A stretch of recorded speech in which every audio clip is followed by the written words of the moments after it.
morning, students. How are you? Are you fine? Of course, you are fine. Once again, I, Dhaval Sangani, welcome you all in Saraswati Group of Education.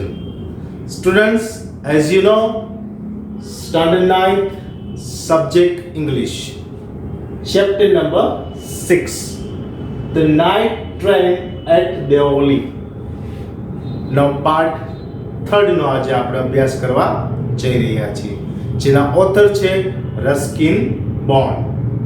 વિદ્યાર્થી મિત્રો, આપણે part 1 અને part 2 માં શું શીખી ગયા એનું ઝડપથી રિકેપ કરી લઈએ. ફર્સ્ટ ઓફ ઓલ તો મેં તમને અઘરા શબ્દોની સૂચિ એટલે કે લિસ્ટ આપેલું હતું વિથ ગુજરાતી મીનિંગ્સ. એ તમે લર્ન કરી લીધા હશે અને 2 ટાઈમ્સ તમારી નોટબુકમાં પણ તમે કોપી કરી લીધા હશે. ત્યારબાદ આપણે જોયું હતું સ્ટોરી. તો સ્ટોરીમાં શું હતું તો કે ઓથર છે એ દિલ્હીમાં રહીને અભ્યાસ કરી રહ્યા હોય છે. દિલ્હીમાં અભ્યાસ કરે છે હોસ્ટેલમાં રહીને, અને જ્યારે સમર હોલિડેઝ એટલે કે ઉનાળાની રજાઓ જ્યારે થાય છે ત્યારે તે પોતાની ગ્રાન્ડ મધર એટલે કે દાદીમાના ઘરે વેકેશન આ હોલિડેની મજા માણવા જાય છે. ત્યારે રસ્તામાં આ દેઓલી નામનું સ્ટેશન આવે છે, જ્યાં ટ્રેન છે એ રાત્રિ રોકાણ કરે છે. એક દિવસ બને છે એવું કે લેખક દિલ્હીથી નીકળે છે પોતાની દાદીમાના ઘરે જવા માટે. ઉનાળાની રજા હોય છે.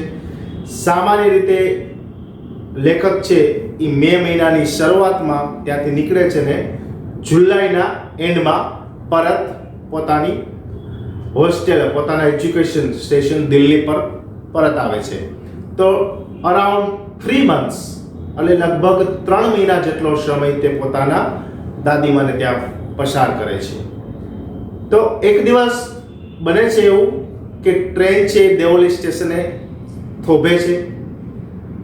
એક યુવાન છોકરી, અ યંગ ગર્લ, જેનું ડિસ્ક્રિપ્શન છે, જેનું વર્ણન આ રીતે કરવામાં આવેલું છે કે એને મેલી ગયેલી શાલ પોતાના ખંભે ઓઢેલી છે, તેના પગ ખુલ્લા છે, સ્કિન પલ છે એટલે કે નિસ્તેજ છે, એની આંખો ભરાવદાર અને ચમકદાર છે, તેજ છે એની આંખોમાં, એના વાળ છે એ બ્લેક ડાર્ક બ્લેક છે, કાળા ઘૂંઘરાળા વાળ છે એના. આવું ડિસ્ક્રિપ્શન આ સ્ત્રીનું છે. તેને જૂના કપડાં પહેરેલા છે. લેખક એવું કહે છે કે આ સ્ત્રીને હું એકીટસે જોઈ રહ્યો છું.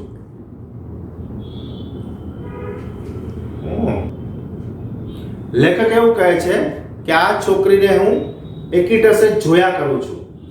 આ છોકરી પણ લેખકની નજરમાં આવી જાય છે અને આ છોકરીની નજરમાં પણ લેખક આવે છે. બંને વચ્ચે આંખોથી સંવાદ થાય છે. બંને વચ્ચે કોઈ વર્ડ્સ શબ્દોની આપલે નથી થતી, પણ આંખોથી બોલે છે બંને. લેખકને કેમ જાણે પોતાની જગ્યાએથી ઊભા થઈ અને આ સ્ત્રીનો પીછો કરવાનું મન થાય છે. આ સ્ત્રી છે, જે છોકરી છે, એ બાસ્કેટ વેચી રહી હોય છે. પહેલી વાર તે લેખકને કહે છે તમે બાસ્કેટ લેશો, ત્યારે લેખક ના પાડે છે. ફરીવાર અર્જ કરે છે, વિનંતી કરે છે, ત્યારે લેખક એક બાસ્કેટ એને પાસેથી ખરીદી કરે છે. તે પૈસા આપવાના બહાને આ છોકરીના આંગળીઓનો સ્પર્શ કરવા માંગે છે, પણ થતું નથી એવું.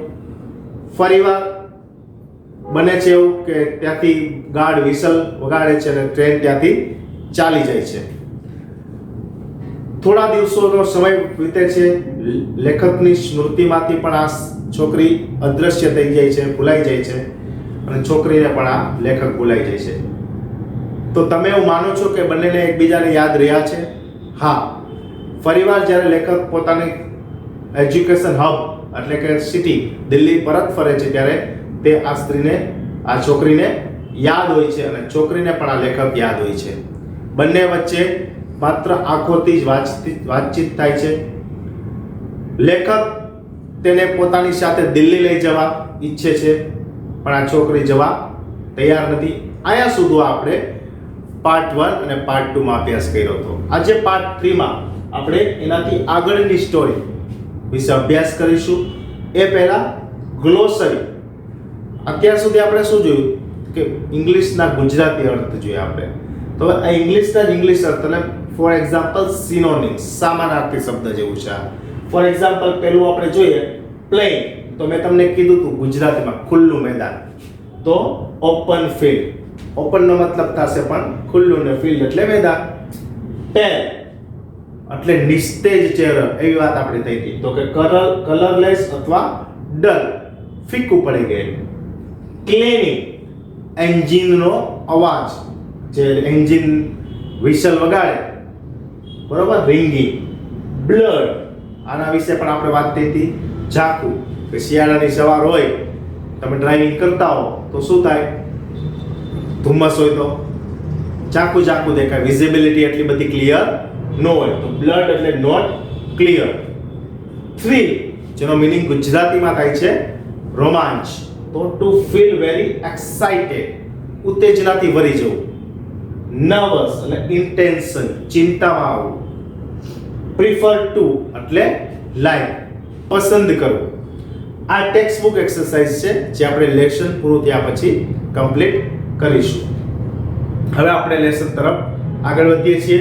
પેજ નંબર 57 માં પેરેગ્રાફ જોઈએ છીએ કે લેખક છે આ છોકરીને પોતાની સાથે દિલ્હી લઈ જવા માંગે છે. ત્યારે તે ગર્લ છે એ ના પાડે છે. ત્યારે લેખક એને ફરીવાર પૂછે છે કે હું પાછ પરત આવું ત્યારે તું અહીં હઈશ. ત્યારે she nodded, I do not have to go anywhere. અને એવો જવાબ આપે છે કે હું અહીંથી ક્યાંય જવાની નથી. આગળ જોઈએ. She nodded again, the bell clanged and the train sailed forward. ફરીવાર ગાડીની સિસોટી વાગે છે અને ટ્રેન ત્યાંથી આગળ પસાર થાય છે. I had to pull my hand away from the girl and run for the moving train. મેં એ છોકરીના હાથમાંથી મારો હાથ કાઢ્યો બહાર અને મારા ડબ્બા તરફ, આ ચાલતી ટ્રેનમાં મારા ડબ્બા તરફ મેં દોડ મૂકી, એટલે દોડીને ગયો. નેક્સ્ટ પેરેગ્રાફ જોઈએ આપણે. This time I did not forget her. આ સમયે હું એને ભૂલી નહોતો ગયો. ફોરગેટ એટલે ભૂલી જવું. She was with me for the rest of the journey. તે મારી સાથે જ હતી. બાકીની જે દેવોલીથી દિલ્હી સુધીની જે મારી સફર હતી, એ સફરમાં એ મારા મગજમાં, મારી યાદદાસ્તમાં હંમેશાના માટે રહેતી હતી. એન્ડ ફોર લોંગ આફ્ટર, અને તેના પછી પણ ઘણા લાંબા સમય સુધી. All that year she was a bright living thing, and when the college term ended I picked in haste and left for Dehra earlier as usual. હંમેશા હું શું કરતો કે મારા કોલેજની ટર્મ પૂરી થતી એટલે મે મહિનાની શરૂઆતમાં હું દેહરા આવતો મારા દાદીને ઘરે. પણ મારે આ છોકરીને મળવું હતું, એટલે જેવી મારી એક્ઝામ પૂરી થઈ એવું હેસ્ટ એટલે ઉતાવળે મેં મારો સામાન પેક કર્યો અને ઝડપથી દેહરા આવવા નીકળ્યો. I was nervous and anxious as the train entered Deoli. જેવો ટ્રેન છે એ દેવોલીમાં એન્ટર થાય છે, પ્રવેશ કરે છે દિલ્હીથી, ત્યારે હું નર્વસ એટલે કે ચિંતામાં હતો ને એનેક્ઝિયસ એટલે આતુર હતો. શેના માટે આતુર હતો? આ છોકરીને જોવા માટે, મળવા માટે. I was wondering what I should સે to the girl and what I should do. મને મગજમાં એ જ વિચાર આવે રાખતો હતો કે હું આ ગર્લને મળીશ ત્યારે હું એને પહેલા શું કહીશ, પછી હું શું કરીશ, બરોબર, એની સાથે વાતોની આપલે હું કઈ રીતે કરીશ, એ જ વિચારો સતત મારા મગજમાં ઘૂમ્યા કરતા હતા. I was determined that I wouldn't stand helplessly before her. I was determined એટલે નક્કી કરી નાખ્યું હતું. મેં હું નક્કી કરી નાખ્યું હતું કે I never stand helplessly, કે હું અહીંયા બીકણ થઈને, નિરાશ થઈને ઊભો નહીં રહું એની સામે. હું એની સામે મજબૂત થઈને ઊભો રહીશ. બરોબર, જે પણ કાંઈ વાત કરવી છે એવી હું બહાદુરીથી કરીશ, બરોબર. હું એની સાથે કોઈ લાજ શરમ અનુભવીશ નહીં, સંકોચ અનુભવીશ નહીં. હું એની સાથે બહાદુરીપૂર્વક મારે જે કહેવું છે હું કહીને જ રહીશ, એવું આ લેખકે નક્કી કરી નાખ્યું હોય છે. The train came to Deoli and I looked up and down. જેવી ટ્રેન છે એ દેવોલી સ્ટેશનમાં પ્રવેશ કરે છે, મેં ઉપર નીચે બધી તરફ ચારે બાજુ જોયું. અપ એન્ડ ડાઉન મીન્સ કે ચારે તરફ મેં મારી નજર ફેરવી. શેના માટે નજર ફેરવી હતી વિદ્યાર્થી મિત્રો? યાદ કરો છે. Yes, for searching the girl. આ છોકરીને શોધવા માટે. ક્યાં? તો કે પ્લેટફોર્મ ઉપર. But I could not see the girl anywhere. પણ મને ક્યાંય, એનીવેર એટલે ક્યાંય પણ આ છોકરી મળી નહીં, જોવામાં આવી નહીં. I open the door and stepped of the footboard. Footboard એટલે પ્લેટફોર્મ, એટલે ગાડીમાં જે ડબ્બો હોય, ડબ્બામાં પગથિયા હોય, નીચે ઉતરવા માટે પગથિયા હોય ને 3, બરાબર. તો એ પગથિયા ઉપર હું ઊભો રહ્યો. ઓપન ધ ડોર, જે કમ્પાર્ટમેન્ટ, જે ડબ્બામાં હું બેઠો હતો એ ડબ્બાના દરવાજો ખોલી અને પગથિયા ઉપર હું ઊભો રહ્યો.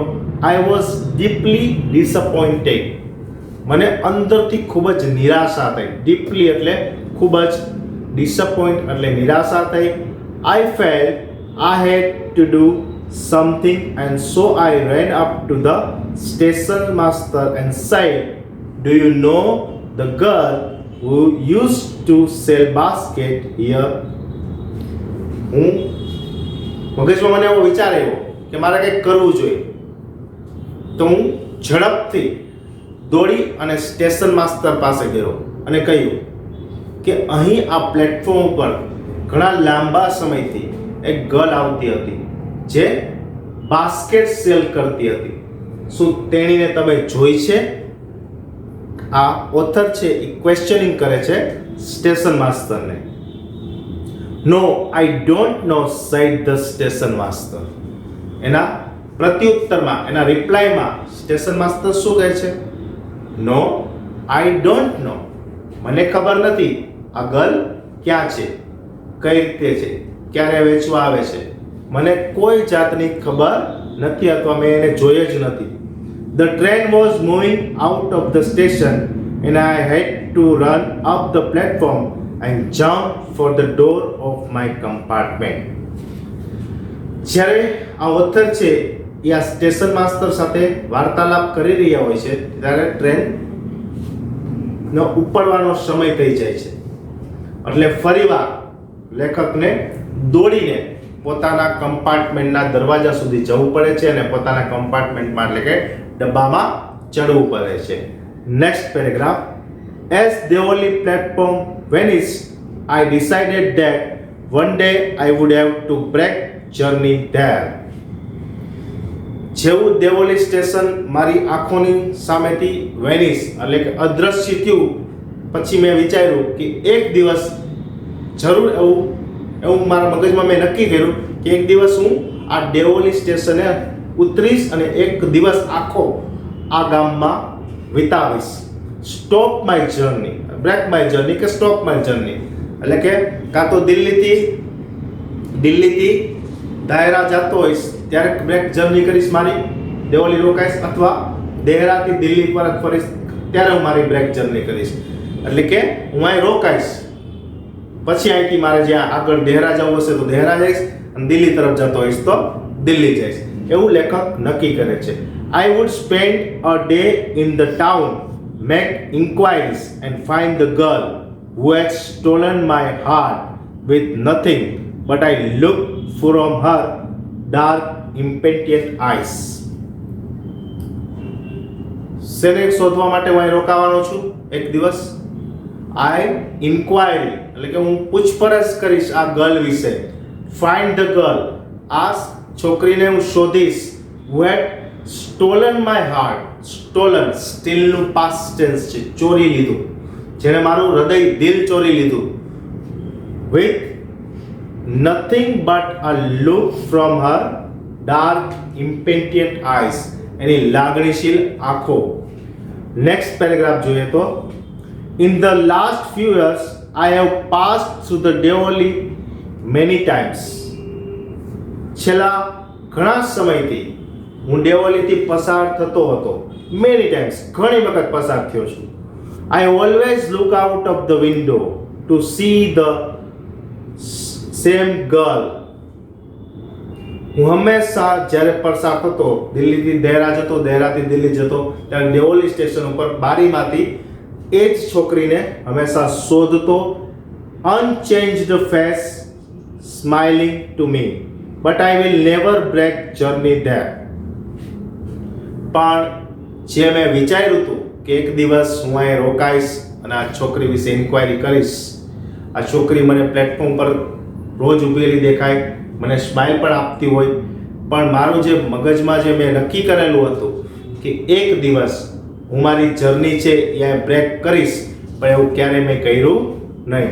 આઈ prefer to keep hoping and dreaming and looking out of the window for the girl with the baskets waiting for me. હું હંમેશા એ આશાએથી બારીમાંથી જોતો હતો કે out of the window for the girl, કે એવી છોકરી જે બાસ્કેટ વેચતી હોય અને મને શોધતી હોય. I never break my journey at Deoli, but I pass through as often as I can. હું ક્યારેય દેવોલીમાં રોકાણો નહીં, મારી જર્ની ક્યારેય મેં બ્રેક ન કરી, પણ મેં વારંવાર, ઓફન એટલે વારંવાર દેવોલીમાંથી જેટલું બને એટલું હું પસાર થતો હતો. વાય? શા માટે? For searching the smiling girl. આ હસતી છોકરીને જોવા. સેલિંગ બાસ્કેટ, જે બાસ્કેટ વેચી રહી હતી. તો વિદ્યાર્થી મિત્રો, અહીં આ યુનિટ ચેપ્ટર કમ્પ્લીટ થાય છે. આપણે 3 ભાગમાં આ ચેપ્ટરને જોયું. પાર્ટ 1, પાર્ટ 2 અને પાર્ટ 3 ના સ્વરૂપે. કે લેખક છે એ દિલ્હીમાં અભ્યાસ કરી રહ્યા હોય છે અને દેહરા અને દાદીમાની ઉનાળાની રજાઓમાં જાય છે. ત્યારે એક વખત દેવોલી સ્ટેશને તેને આ ગર્લની મુલાકાત થાય છે.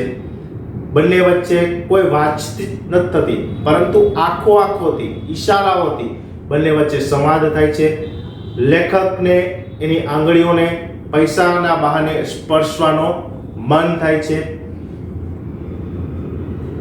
આ છોકરી છે એ લાગણીશીલ દ્રષ્ટિથી લેખક સમક્ષ નિહાળી રહી હોય છે, તેને તાકીને જોઈ રહી હોય છે. લેખક તેને દિલ્હી લઈ જવા માંગે છે, ત્યારે આ ગર્લ છે એ ના પાડે છે. ફરી ક્યારેય લેખકને આ ગર્લ સ્ટેશન પર જોવા મળી નહીં. તે સ્ટેશન માસ્તરને પણ આ ગર્લ વિશે પૂછે છે કે તમે ક્યાંય જોઈ છે? તે આ સ્ટેશન માસ્તર પણ તેને નથી જોયું એવું કહે છે. લેખક એવું વિચારે છે કે હું એક દિવસ મારી જર્ની અહીં બ્રેક કરીશ અને દેવોલીમાં આ છોકરીની ઇન્ક્વાયરી કરીશ, પણ બનતું નથી એવું.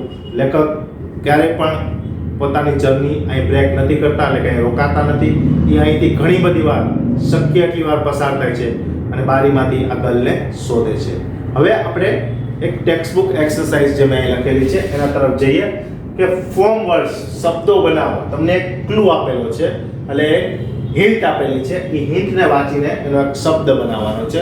તમારી ટેક્સ્ટબુકની એક્સરસાઇઝ છે. અ સ્મોલ શોપ, તો એને આપણે કહેશું સ્ટોલ. નાની દુકાનોને સ્ટોલ કહેવાય. હવે નોટ ક્લિયર, મેં અહીં તમને સમજાવ્યું તો ના છે. નોટ ક્લિયર નો મતલબ થશે બ્લર, જે પાસ્ટ ટેન્સ છે, આપણે એનું મૂળ રૂપ જ લખશું બ્લર. Trip, travel. ટ્રીપ એટલે મુસાફરી, પ્રવાસ. ટ્રાવેલ પણ મુસાફરી, તો એનું સિનોનિમ્સ થાય journey. A sudden urge two act, તો કે impulse. Sudden urge two act, urge એટલે માંગ, કોઈ પણ કાર્ય કરવાની અચાનક જરૂર પડે, તો કે ઇમ્પલ્સ. ઓબ્ઝર્વ અને નિરીક્ષણ કરવું, આપણે કહીએ ને તમારા ધ્યાનમાં છો, તમારા નોટિસમાં છો, બરાબર, હું તારા ઉપર ધ્યાન રાખું છું. અ લાઉડ રિંગિંગ સાઉન્ડ, જે ગાડીમાંથી અવાજ આવતો હોય. ક્લેમ, ગાડીનો પાવો વાગવાનો અવાજ આવે ને. અને રેસ્ટલેસ એટલે આરામ કર્યા વગરનું, જેને આપણે કહેશું ઇમ્પેટિયન્ટ.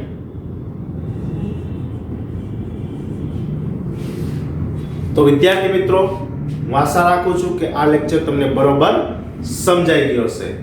આ સેશનના અંતે તમારે શું કરવાનું છે તો કે આ નો તમે સ્ક્રીનશોટ લઈ લો, જેથી કરીને આ વર્ક છે તમારે તમારી HW બુકમાં 2 વાર લખવાનું રહેશે, જેથી તમને ટેક્સ્ટ બુકની એક્સરસાઇઝ પણ સમજાઈ જશે, ગ્લોસરી પણ સમજાઈ જશે અને આ યુનિટ વ્યવસ્થિત સમજાઈ જશે.